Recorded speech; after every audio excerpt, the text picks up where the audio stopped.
वाले वीडियो में हमने देखा था कि सिंगल स्लिट डिफ्रैक्शन के कारण किस तरह से मैक्सिमास मिनिमास फॉर्म होते हैं, और मैक्सिमम मिनिमास फॉर्म होने के साथ साथ हमने एक और वैल्यू कैलकुलेट करी थी जो कि कहलाती है केंद्रीय उच्चिष्ट की चौड़ाई। सारी कैलकुलेशन से हमने ये निष्कर्ष निकाला था कि जो आई की वैल्यू है आपकी, ये आई की जो वैल्यू है जिसको कि हम कहते हैं कि किसी भी पर्दे पर के किसी भी बिंदु पे तीव्रता जो आई है वो होती है I is equal to A0 square sine square alpha upon alpha square, जो कि और इसको अगर मैं लिखूं तो I0 sine alpha upon alpha का होल स्क्वायर, जो कि लास्ट वीडियो में इक्वेशन 5 से दिखाया है। अब इस इक्वेशन 5 को हम काम में लेके और इसके अंदर केंद्रीय द्वितीयक उच्चिष्ट और निम्निष्ट के लिए कंडीशंस निकालेंगे। पहले केंद्रीय उच्चिष्ट या सेंट्रल मैक्सिमा के लिए, जैसा कि पिछले वीडियो में हमने डायग्राम बनाया था, उस डायग्राम को रेफरेंस लेके देखें तो पी बिंदु वो पॉइंट होगा जो कि सारी की वेव्स के लिए समान दूरी पे है और थीटा का मान भी उसके लिए 0 है। अगर थीटा 0 है तो हमें पता है कि जो अल्फ़ा होता है वो कितना होता है 2 alpha is equal to 2 pi by lambda into A sine theta. इसका मतलब क्या हुआ कि अगर थीटा 0 है तो अल्फ़ा की वैल्यू भी 0 होगी। जब alpha is equal tending to 0 हो तो साइन अल्फ़ा अपॉन अल्फ़ा का मान कितना हो जाएगा, लॉ हॉस्पिटल नियम से sine alpha upon alpha limit alpha tending to 0 is equal to 1। तो समीकरण 5 में जब हमने ये वैल्यू रखी थी, ये लास्ट आर्टिकल में देख लिया था हमने कि आई की वैल्यू I0 के बराबर हो जाती है, और ये जो I0 है आपका, ये होती है कि maximum intensity available at the pattern, कि जो उसमें अधिकतम तीव्रता का मान होगा उस पैटर्न में वो I0 होगा, और जिसको हम केंद्रीय उच्चिष्ट या सेंट्रल मैक्सिमा कहते हैं। अब हम निकालेंगे conditions for secondary maxima. Secondary maxima वो मैक्सिमास होते हैं जिसमें इंटेंसिटी का मान है, मैक्सिमम है लेकिन अधिकतम नहीं है। अधिकतम मान जिस पे है वो सेंट्रल मैक्सिमा कहलाएगा। उससे इंटेंसिटी की वैल्यू जैसे जैसे कम हो रही है, मैक्सिमा होते हुए भी इंटेंसिटी कम होती जा रही है, उनमें वो कहलाएंगे सेकेंडरी मैक्सिमास, और उसके बीच में हमेशा मिनिमास होंगे जो कि 0 इंटेंसिटी के होंगे। तो सेकेंडरी मैक्सिमा के लिए हम देखते हैं क्या होना चाहिए कंडीशन। हमें पता है कि ये इक्वेशन जो है वो हमने समीकरण 5 जो है उससे हम लिखें अगर, तो हमें पता है कि जो वैल्यू है वो कितना होती है आपकी ए साइन थीटा इज कितना होना चाहिए, जो पार्ट डिफरेंस है a sine theta, this must be equal to odd integer of lambda by 2 के बराबर होना चाहिए। Means a sine theta is equal to 2n plus 1 lambda by 2 के बराबर, और sine theta n is equal to 2n plus 1 lambda upon 2a के बराबर होगा। अब साइन थीटा की यह वैल्यू समीकरण 1 में रखने पर, जो कालांतर के लिए समीकरण थी हमारे पास, 2 alpha is equal to 2 pi by lambda into A sine theta, इस साइन थीटा की value 2n plus 1 lambda upon 2 रखेंगे हम इस इक्वेशन में। तो कालांतर कितना आ गया हमारे पास, कालांतर आ गया आपके पास 2 alpha is equal to 2 pi by lambda into a into 2n plus 2 है, और अगर इसको जब सॉल्व किया तो अल्फ़ा कितना आ गया 2n plus 1 upon 2 into pi के बराबर होगा। और n की वैल्यू यहाँ पे कितनी हो जाएगी 1 2 3 अलग अलग रखने पे, और n की वैल्यू 0 यहाँ नहीं लेंगे हम। 0 क्यों नहीं ले रहे हैं, क्योंकि हमें पता है at n equal to 0 central maxima मिलेगा हमेशा, वहाँ पे और कोई मैक्सिमा नहीं हो सकता। तो n की वैल्यू जब इसके अंदर 1 रखी हमने तो हमारे पास अल्फ़ा आ गया 3 पाई बाई 2, जब n की वैल्यू 2 रखी तो अल्फ़ा आ गया 5 pi by 2 and 7 pi by 2 and so on. तो ये पोजीशंस आ गई हमारे पास first secondary maxima, second secondary maxima और थर्ड सेकेंडरी मैक्सिमास के लिए। तो ये मैक्सिमा है, लेकिन सेंट्रल मैक्सिमा से इस जगह पे इंटेंसिटी की वैल्यू कम है। अब ये इंडिविजुअल तीनों पोजीशन निकालते हैं। जैसे फॉर एग्जांपल हम सबसे पहले इसमें कैलकुलेट करते हैं intensity at first secondary maxima. जो पहला द्वितीयक उच्चिष्ट है उस पर तीव्रता का मान क्या होगा। पहले द्वितीयक उच्चिष्ट के लिए अभी अभी हमने कैलकुलेट किया n इक्वल टू 1, अल्फ़ा कितना था उसके लिए 3 पाई बाई 2, तो 3 पाई बाई 2 वैल्यू रख देते हैं अपन। तो आई हो गई आपकी I0, फार्मूला क्या होता है हमारे पास मैक्सिमम इंटेंसिटी का, I is equal to I0 sine alpha upon alpha का होल स्क्वायर। यहाँ अल्फ़ा की वैल्यू 3 पाई बाई 2 रखने पर तो I कितना हो गया हमारे पास, I is equal to I0 sine of 3 pi by 2 upon 3 by 2 whole square. और इसको जब सॉल्व किया तो हमारे पास हो गया I is equal to I0/22। यहाँ से देखिए हम एक इम्पॉर्टेंट कंक्लूज़न ड्रॉ करते हैं। हमने अभी भी देखा कि सेंट्रल मैक्सिमा पे जो इंटेंसिटी की वैल्यू थी वो क्या थी हमारी I is equal to I0, जिसको कि मैंने समीकरण 5 से शो किया था। अब अपन कहते हैं समीकरण इसके भी मैक्सिमा पे जो वैल्यू होती है वो होती है I is equal to I0। First secondary maxima पे ये वैल्यू कितनी हो गई I is equal to I0/22।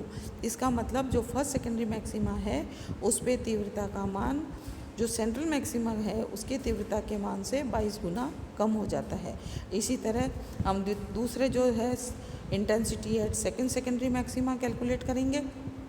जब हमने अल्फ़ा में n की वैल्यू 2 रखी थी तो अल्फ़ा कितना आया था हमारे पास 5π/2। मीन्स अल्फ़ा ये वो डायरेक्शन है जहाँ पे हमें सेकेंडरी मैक्सिमा मिलेगा। तो अब यही वैल्यू रखते हैं तो I is equal to I0 sine of 5π/2 upon 5π/2 का होल स्क्वायर। जब इस इक्वेशन को सॉल्व करेंगे तो I की वैल्यू हो जाएगी हमारे पास I0/61। तो समीकरण 7 और 8 से ये बिल्कुल क्लियर हो रहा है हमारे को कि जो सेंट्रल मैक्सिमाज हैं जो सेकेंडरी मैक्सिमाज हैं इनकी तीव्रता तेज़ी से घटते क्रम में होती है। इसी तरह अगर मैं थर्ड के लिए निकालूंगी जहाँ अल्फ़ा की वैल्यू 7π/2 होगी तो ये nearly I is equal to I0 upon 122 के बराबर होगा। तो हम देखते हैं कि इंटेंसिटी में बहुत रैपिड फॉल होता है। सारी की सारी जो कंसनट्रेटेड वैल्यू है इंटेंसिटी की या ऊर्जा की इसकी वो सारी की सारी सेंट्रल मैक्सिमा पे होगी। अब हम कैलकुलेट करेंगे इसके अंदर कि जो आपका वैल्यू है निम्निस्ट की या मिनिमा की ये हम कैसे कैलकुलेट कर सकते हैं। फॉर मिनिमा हम जानते हैं हमने पहले कंडीशन निकाली है कि जो पथांतर है वो इवन इंटीजर होना चाहिए λ/2 का। मीन्स a साइन ऑफ इसकी जो वैल्यू है आपकी वो कितनी होनी चाहिए a sine theta n is equal to n lambda या 2n इंटू λ/2 के बराबर। अब इसी वैल्यू को फिर अल्फ़ा वाली जो फेज डिफरेंस की वैल्यू होती है, फेज डिफरेंस क्या होता है हमारे पास 2α is equal to 2π/λ into path difference. तो पाथ डिफरेंस है a साइन थीटा की वैल्यू क्या निकली अपने पास n लैम्डा। तो ये वैल्यू रखेंगे हम तो इक्वेशन आ गई 2α is equal to 2π/λ into n lambda. और यहाँ से जब सॉल्व किया n की वैल्यू 1 2 3 रखेंगे, n की वैल्यू 0 नहीं रखेंगे क्योंकि at n equal to 0 there will be central maxima always. तो अल्फ़ा की वैल्यू जब हमने इसमें यहाँ से निकाली तो अल्फ़ा कितना आ गया हमारे पास अल्फ़ा की वैल्यू हो गई n π और अल्फ़ा n की वैल्यू 1 2 3 रखने पे अल्फ़ा हो गया आपका π 2π 3π 4π इस तरह से टर्म्स आएंगी। और हमें ये पता है कि जब इस तरह से ये टर्म्स आएंगी तो ये वैल्यूज़ जब intensity distribution formula I is equal to I0 sine alpha upon alpha whole square में रखेंगे तो हम देखेंगे कि वहाँ पे ये क्योंकि साइन पाई साइन 2π साइन 3π ये सारी वैल्यू 0 होती है तो I की वैल्यू हमेशा 0 होगी। तो ये निम्नलिखितों की स्थिति होगी अल्फ़ा की डायरेक्शन कौन कौन सी π 2π 3π में। और अल्फ़ा जब 3π/2 5π/2 7π/2 होगा तब सेकेंडरी मैक्सिमाज होंगे। और जब इस अल्फ़ा की वैल्यू 0 होगी तब हमें केंद्रीय उच्चिष्ट प्राप्त होगा। तो इससे पहले वाले लेक्चर में जो कि मैंने इंटेंसिटी पैटर्न बताया था उसमें भी हमने यही देखा था कि सेंट्रल मैक्सिमा हमें बीच में मिल रहा है जहाँ पे कि अल्फ़ा की वैल्यू 0 है। फिर अल्फ़ा की वैल्यू के जैसे जैसे वेरिएशंस होंगे हमें ऑल्टरनेट मैक्सिमा और मिनिमा प्राप्त होंगे। अब इसी पर आधारित एक न्यूमेरिकल इस कंसेप्ट को क्लियर करने के लिए हम करते हैं। एकल छिद्र का फ्रानफर विवर्तन 1 मीटर फोकस दूरी के लेंस से फोकस सतह में प्रेक्षित हुआ है। तो ये क्या दिया हुआ और 1 मीटर दूर मीन्स पर्दे के बीच की दूरी दे रखी है हमें।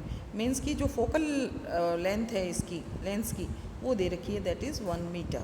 छिद्र की चौड़ाई 0.04 मीटर है। छिद्र की चौड़ाई का मतलब A अपर्चर जो रखा है हमने उसकी चौड़ाई ले रहे हैं तो A है 0.4 मिलीमीटर। इसको हम मीटर में कन्वर्ट कर लेंगे तो 4 × 10⁻⁻4 मीटर्स हो गई है। आपतित प्रकाश लैम्डा एवं लैम्डा 1 और लैम्डा 2 तरंगदैर्घ्य का कोई मिक्सचर है लाइट का जिसमें बहुत थोड़ा डिफरेंस है लेकिन लैम्डा 1 और लैम्डा 2 दो वेवलेंथ का मिक्सचर लाइट इसके ऊपर गिर रही है। पर्दा 1 मीटर दूर रखा हुआ है और जो छिद्र है हमारा उसकी चौड़ाई जो है वो 0.04 मिलीमीटर है। केंद्रीय अधिकतम से 5 मिलीमीटर की दूरी पर लैम्डा 1 के अनुरूप चतुर्थ मिनिमा और लैम्डा 2 के अनुरूप फिफ्थ मिनिमा एक ही बिंदु पर है। कि जो हम कह रहे हैं कि केंद्रीय अधिकतम जो सेंट्रल आपका पॉइंट है इससे 5 मिलीमीटर की दूरी पे लैम्डा 1 के कारण तो फोर्थ और लैम्डा 2 के कारण फिफ्थ मिनिमा बनता है। तो लैम्डा 1 और लैम्डा 2 के मान का परिकलन करिए, उसको कैलकुलेट करिए। तो क्वेश्चन में जैसा अभी मैंने डिस्कस किया था, सबसे पहले हम लिख लेंगे गिवन क्या क्या दिया हुआ है। सबसे पहले आपको दिया हुआ है ए की वैल्यू दी हुई है, छिद्र की चौड़ाई 0.4 मिलीमीटर, जिसको हम लिख सकते हैं 4 × 10⁴ मीटर। एफ जो फोकल लेंथ है, फोकस दूरी, वो है 1 मीटर। और एक्स जो है केंद्रीय जो आपका बिंदु है, सेंट्रल मैक्सिमा है, उससे मिनिमा की जो डिस्टेंस है एक्स, ये कितना दिया हुआ है आपका एक्स 5 mm दिया हुआ है। इसको जब मैं कन्वर्ट करूँगी तो 5 × 10⁻³ मीटर्स के बराबर होगा। अब एक छिद्र से अल्पतम मिनिमा के लिए हमें पता है कंडीशन होती है a sine theta is equal to m lambda या एन लैम्डा, कोई भी टर्म ले ली जहाँ पे एन या एम कोई भी इवन इंटीजर है, और इसको लिख सकते हैं 2n × λ/2। लैम्डा 1 तरंग लंबाई के फोर्थ मिनिमा के लिए क्या हो गई, यहाँ पे ए की वैल्यू रख देते हैं अपन। ए हमारे पास है कितना 4 × 10⁻⁴ sine theta as such is equal to lambda 1 के लिए कौन सा है फोर्थ मिनिमा क्वेश्चन में दिया हुआ, तो 4 × λ1।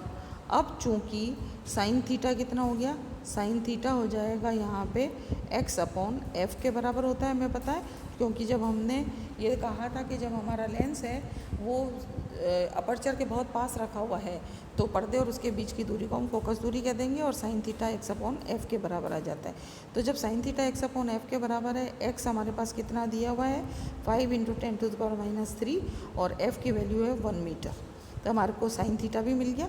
अब हम लैम्डा 1 कैलकुलेट करेंगे, तो लैम्डा 1 कितना आ गया हमारे पास, लैम्डा 1 इज इक्वल टू क्या होगा, lambda 1 is equal to 4 × 10⁻⁴ divided by 4 × sine theta की वैल्यू। साइन थीटा की वैल्यू थी 5 × 10⁻³ ये सब वैल्यूज़ जब हम इसमें पुट करेंगे तो ये लैम्डा 1 आ गया 5 × 10⁻⁷ मीटर्स, और इसको हम अगर एंगस्ट्रॉम में लिखें तो ये हो गया 5000 एंगस्ट्रॉम के बराबर। मीन्स लैम्डा 1 की वैल्यू हमारे पास आ गई 5000 एंगस्ट्रॉम। अब दूसरा हमें निकालना है लैम्डा 2 की वैल्यू। लैम्डा 2 के लिए भी सिमिलरली फॉर्मूला लिख देंगे। हमने लिखा था a sine theta is equal to m lambda. A की वैल्यू पता है मेरे को, साइन थीटा की पता है, यहाँ से 5 पता है, तो लैम्डा 2 आसानी से हम निकाल सकते हैं। तो लैम्डा 2 क्या हो गया, a sine theta upon 5 is equal to a sine theta, ये वैल्यू है ए की कितनी है 4 × 10⁻³ साइन थीटा भी अभी कैलकुलेट किया हमने 5 × 10⁻³ डिवाइडेड बाई 5। जब इस इक्वेशन को सॉल्व करेंगे तो हमारे पास लैम्डा 2 आ जाएगा 4 × 10⁻⁷ मीटर्स और 4000 एंगस्ट्रॉम के बराबर। तो इसी तरह से जो भी प्रॉब्लम पढ़ रहे हैं उस पर बेस्ड न्यूमेरिकल्स करेंगे हम सॉल्व, तब हमारे जो कंसेप्ट है थ्योरी के वो और भी क्लियर होते जाते हैं। नेक्स्ट टर्न पे हम इसके अंदर जो कोई भी वृत्ताकार द्वारक अगर रख देते हैं, अपर्चर की साइज़ और शेप अगर हम बदलते जाएंगे तो किस तरह से हमारा इंटेंसिटी और डिफ्रैक्शन पैटर्न चेंज होगा वो डिस्कस करेंगे।